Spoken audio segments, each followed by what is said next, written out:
તારે જે કરવું હોય જોઈ જાય. પંચાયતનું લેણું બાકી હોય ને વેરો ભરવો એ ભરી જાય. વેરો ભરવો ફરજિયાત શું કામ એમ? માનો કોઈ ખેડૂત પાસે પૈસા નહીં હોય તો એને ભરવો ફરજિયાત શું કામ એમ? વેરો ભરવો એ એવો કોઈ પરિપત્ર છે સરકારનો? ક્યાં છે? તો ડીડીઓ પાસે આપો મને પરિપત્ર આપો. તમારે દેવો પડે કાકા. અમાર નો દેવો, ડીડીઓ પાસે એમ ન હોય, ડીડીઓ પાસે ન હોય. ડીડીઓ પાસે હું ના જાઉં જ છું.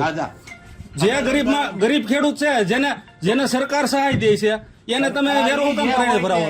જે હોય જે પંચાયત ને લેણું બાકી હોય ને ન ભરવો પડે.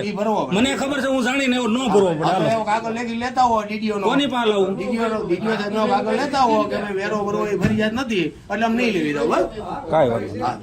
સરપંચશ્રી દ્વારા જે વિડીયો વાયરલ થયો છે 2 દિવસ પહેલાં અમારા ધ્યાને આવતા અમે તમામ ગ્રામ પંચાયતને એવી સૂચના કરતો લેટર કરી આપેલ છે કે તેઓએ બાકી વેરાના કારણે કોઈ પણ ખેડૂતના સહાયના પેકેજના ફોર્મ અપલોડ કરવાનું ટાળવું નહીં.